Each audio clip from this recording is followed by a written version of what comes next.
So after complaining about making a Necromancer video, I make 2 in a row. Amazing. Reason I've done that is because High Isle is the patch of the Necromancer, especially Stamina Necromancers, which is what most groups are stacking for DPS now.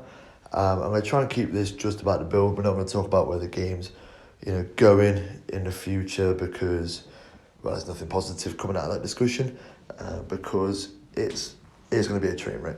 This is fine. I'm okay with the events that are unfolding currently. That's okay. But anyway, while it's not irrevocably in shit state, we might as well run. So this is my Stamina Necromancer setup. There's 120k DPS on the trial dummy. I'm going to look at all different gear setups and skill setups we can use, single target, AoE, and in content as well. So enjoy. So let's take a look at how we're going to set the character up. So we have got 64 points into Stamina. We're using the Thief Munderstone, and we're using flat green max stamina food. Now there's a few different ones of these, like this one, however you say that. You can craft them really easy or buy them for cheap, but they give you flat max stamina, the most you can get, and we can sustain this quite easily because of the integration of mag skills that we're using alongside our stamina ones. We're stacked into spell damage, so we need either of these two spell power pots to give us magic back to sustain Blastbones and Boneyard and things like that. And obviously because we're starting into spell damage to give us the raw output. Front bar is Kinras, 2 daggers, known honed and charged with poison and flame enchant. The back bar is the Maelstrom Greatsword with the weapon damage enchant and an infused trait, so we can get the Berserker enchant up the maximum amount of time. All our jewellery is bloodthirsty with spell damage enchants, and we're making use of the Harpooners wading Kilt as well, with a max stamina enchant on it in Divines. Our monster sets, our one piece is Slimecraw's Epaulets in light for the penetration with a stamina enchant. In terms of gear, we've got 2 choices. So we've got Relequens for single target heavy fights. The dot on this is really powerful and it's buffed by our passive, preferably perfected to get the extra line of stamina. Or if you're in a fight that's not predominantly single target and there's a lot more sort of multiple targets, a lot of ad packs, a lot of changing target, we can go for the new set, Coral Riptide. This is basically like Stam Bar Size Mania, where we need to dump our stamina to under 33% to get an extra 740 weapon and spell damage. So obviously because it's not putting on that single dot, this is better in things like VAS or ad heavy fights on ad pools and things like that, where you're not going to get the maximum benefit out of the Relequens dot. Now when you're using this, it doesn't mean obviously you have to dump your stam. So whenever I hit the dummy, for example, I'll roll around like an idiot like this for a couple of seconds. And if I have a look, you can see if I scroll down to the bottom, we have got 740 extra weapon and spell damage. Now, as your stamina sort of creeps up, you do need to sort of sustain that low stamina. And you will see as my stamina comes back, that value does diminish. So in content, obviously, if you're using this, do be careful with your blocking and rolling because you'll have less stamina to do it. But with your skills, it is a lot easier to sort of do. So next, let's have a look at the skill bars for the 21mm trial dummy. So we've got Barbed Trap as source of minor force, Fighter's Guild passives, and a bleed dot as well. Deadly Cloak, which gives us a area of effect damage over time, but also gives us major evasion, which makes us just a little bit more tanky. This with bistat food in content makes us really hard to die, which is always good in content, obviously, because a dead DPS does no damage.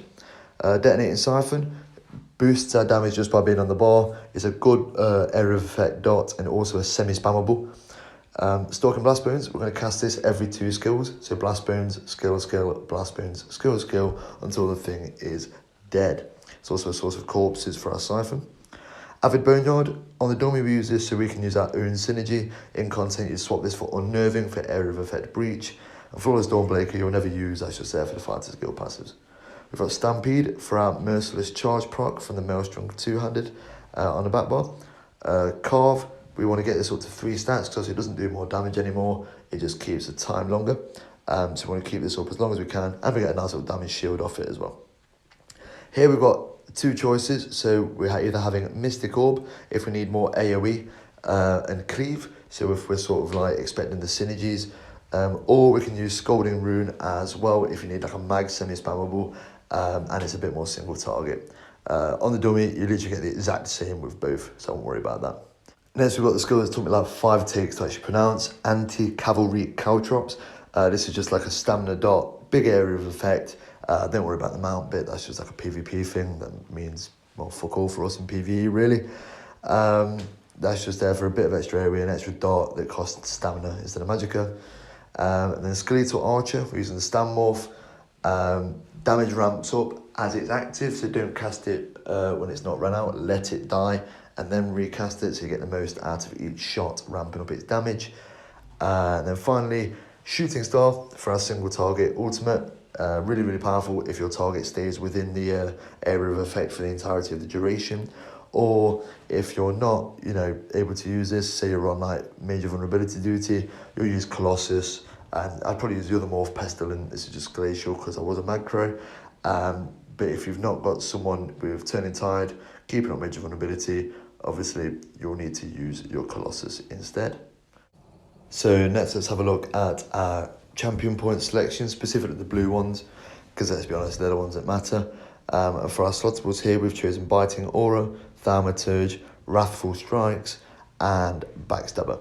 Now, the reason these have changed a little bit this patch compared to last patch, where we're seeing more use out of Wrathful Strikes, is because whilst Backstabber is still great for our crit damage, all these ones on the right over here have been nerfed. So whatever value they were at before, I can't really remember, it's now only 3% per stage. So some of these are pretty shit. So we're chilling off Deadly Aim and Master at Arms in this case, but we're keeping Thaumaturge for our dots and Biting Aura just because we're mostly AoE damage. Wrathful Strikes, you're going to see that a lot on most classes these days for the extra spell damage anyway. And then in your sort of green and red, that's all personal preference based on the content that you are running. So when you're going to engage in combat, so say it's with the dummy for example, you're going to make sure you've got your ultimate ready, make sure you've got 10 stacks of the Kilt, bearing in mind that only lasts 20 seconds now, so you need to be a little bit quicker about it. But what you're going to do is, if I just fill my ultimate up real fast, you're going to lock onto your target, and we're going to go in order, basically everything that doesn't hit it straight away. So we're going to go Archer, then we're going to go Deadly Cloak, Orb, Blastbones, our ultimate, Stampede, Carve. And we're going to go through and just reapply everything, so Trap, Boneyard, and get everything running. And from here, until it's dead basically, you're just going to reapply all your dots. As they expire, casting Blastbones every second skill. After this, I will put up obviously the priorities for the dots, because it can be a little bit tricky. So in order, Carve, Blastbones, Stampede, Boneyard if the synergy is ready, Siphon, Trap, Boneyard if it isn't ready, Orb, Caltrops, and if you've got nothing to put up, just spam the shit out of Siphon. Now, I've not put a pass in here just because I've put them in the last few videos, but according to my analytics on YouTube, literally nobody watches them. So I have included a link to a clip of like the 120k pass in the description should you want to watch it, but the sake of brevity and how long this thing takes to actually render and upload to YouTube, I've not put it in. But if you want to have a look at it, it is down there to click. Now, this setup will work as is, don't get me wrong, but there are situations where you might want to sort of optimize a little bit for trash packs. So if you're in like a really score pushing, like centric, trifecta speed runs based group, Whirling Blades from the dual wield skill line and Proxy Depth from the assault and support skill lines are two useful skills if you are swapping for like ad packs specifically, because they're really good AoE like executes and damage. You'll see a lot of like really high-end teams on PC use Dressing Room to swap them in and things like that. On console, it's not always worth switching, but it is an opportunity should you wish to do that, so it might be worth leveling them up. You also want to level up obviously your Destroyer skill lines, because in some content, the two-hander is not going to be it, and you might need to use Unstable Wall. So for example, in Veteran Sunspire, for Lockesties, for the flight phases, before Beam to get down the Atros, it's really handy to have Unstable Wall to cleave them. So it's still worth leveling up your Destroyer skill lines and Unstable Wall. And also the Destroyer Ultimate as well is really powerful for that. And then finally, Spirit Mender for if you need heals. So for example, you're doing portals in VCR or VSS, you want to level up Spirit Mender as well, so you've got access to that also. And that is the Stamina Necromancer build. A little bit different, obviously, to the previous Necromancer video that I put up, and with the obviously prevalence they're going to have in this next patch, I figured it was worth the sort of duplicate effort, as it were, to put another Necromancer video out.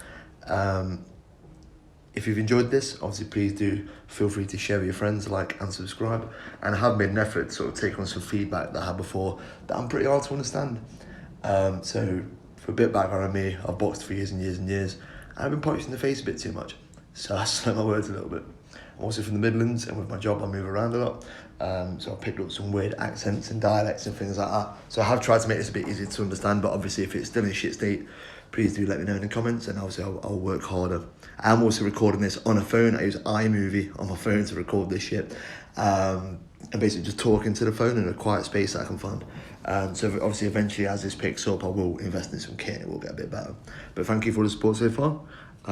Next video will probably be either the Nightblade or the Sorcerer. I haven't decided yet. So keep an eye out for that one. Thank you very much.